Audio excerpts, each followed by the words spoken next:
Hello, YouTube friends. Today we will study Chapter 2 of Lao Tzu Tao Te Ching. Both good and bad come in pairs. Is there any way to only have one? We can only see one side of things, either the positive or the negative, and it is difficult to see everything at once. But what do you call the front and back when you add them together? You must know that the front and back are comprehensive. Lao Tzu Tao Te Ching is known in the world as the Eastern Bible and the first of all scriptures. Looking at the world from the Tao, life is like a container, and the essence of life lies in what is put inside. The secret of destiny is that what you put into it is what you will become. The pain of life is caused by the inclusion of low-level and dirty things. The awakening of life is knowing how to incorporate the wisdom of saints that has been tested for thousands of years into one's own life. Next, let us take a look at what we will become if we put the wisdom of Chapter 2 of Lao Tzu Tao Te Ching into our lives. The original translation of Chapter 2 means as follows. If everyone in the world understands that beautiful things are beautiful, then ugly things will be exposed. If everyone knows that kind behaviors are good, then unkind behaviors will be exposed. Being and non-being arise from mutual opposition, and difficulty and ease form from mutual correspondence. Therefore, long and short appear in mutual comparison, high and low exist in mutual dependence, tone and harmony appear in mutual response, and front and back appear in mutual contrast. Therefore, what the saint does is to let nature take its course and not advocate artificiality. The education of a saint is to comply with people's hearts without advocating verbal enlightenment, to allow all things to grow without restricting them, to nurture all things without taking it as one's own, to help all things without relying on them, to establish merit without being arrogant. Just because you don't take credit, you won't lose anything. These words spoken by Lao Tzu in Chapter 2 of the Tao Te Ching tell us that people all know that beauty is beautiful, but these are all subjective labels placed on objective things by human subjectivity. As a result, a kind of ugliness and evil is created at the same time. In the same way, people know the reason why good is good, but because they leave the truth in goodness, they also create evil at the same time. In this world, existence and non-being produce each other, difficulty and ease accomplish each other, long and short contrast each other, high and low are interdependent, cause and production are coordinated with each other, and front and back are connected to each other. It is precisely because the objective laws are like this that the enlightened saint does not use his own subjective understanding as the standard for understanding the objective laws when doing things, but uses the silent fact that he follows the Tao to educate. The sage accepts the natural growth and changes of all things and does not reject them artificially. Even if he produces all things according to the laws of the great Tao, he will not take it as his own. If you make a difference according to the Tao, you will not regard yourself as your own ability. If you make a contribution by following the Tao, you will not take credit or be arrogant. Precisely because there is no subjective man-made effort to take credit, there is no longer the problem of greed for God's merit, and of course his merits will not disappear. In this chapter, Lao Tzu mainly talks about two core ideas. The first one is non-duality, which is the unity of polar opposites, that is, from 2 to 1. The second is the sage's code of conduct, which is to do things without doing anything and practice lacks teachings. Let us first talk about the first important idea, which is non-duality. In real life in China, if you say a person is stupid, you probably mean he is stupid. But how many people are the same in real life? In life, there are people you like and people you hate, things you think are right and things you think are wrong. Although we all like success, we often encounter setbacks. Almost everyone is seeking blessings and avoiding disasters, but who doesn't encounter disasters in life? It seems that there is no use in asking. The key is why disasters come without asking for them. We always like to compare with others, who has a higher status level than me, and who has a lower status level than me. Anyway, we always like to split it in two. Ever since, everything has formed two mutually opposing extremes. So what exactly is going on? We all know that one is divided into two, but few people think of two becoming one. In fact, everything has two sides. You see, the beautiful lotus cannot be separated from the ugly mud, otherwise the beauty of the lotus will not exist. The same is true for the human body. It has a front and a back. If they are separated, will life still exist? The same goes for human growth. If there is no experience of suffering, will people mature and grow and have the wisdom to solve problems? Everyone has their own advantages, but who alive does not have shortcomings and shortcomings? It seems that everything in this world is composed of two opposite aspects, that is, one positive and one negative, one yin and one yang. As for which one is good and which one is bad, this is all a result of people's subjective choices, not the attributes of the things themselves. Because people are greedy for the side they like and reject the other side, human subjectivity tears the integrity of things into two mutually opposing parts. You see, if good things happen, people will be ecstatic and proud, and they will turn from joy to sadness. If bad things happen, people will become angry and make things worse, which will further worsen the situation.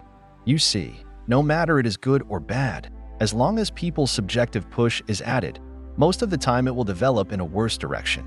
If people can be calm when encountering good things, they will certainly benefit from the good things and prevent bad things from happening.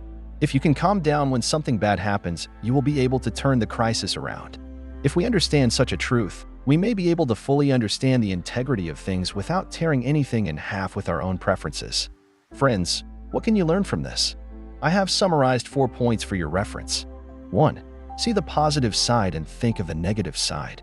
The combination of both sides is comprehensive. 2. Be careful, as being complacent will cause trouble. Staying calm is the only way to be mature. 3.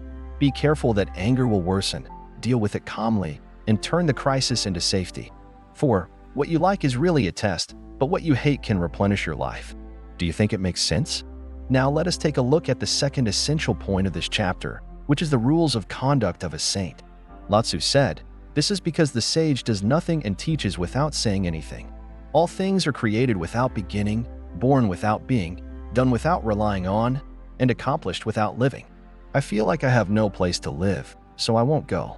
Regarding the sages in action, the principle of teaching without words is also a difficulty that many friends encounter when studying the Tao Te Ching.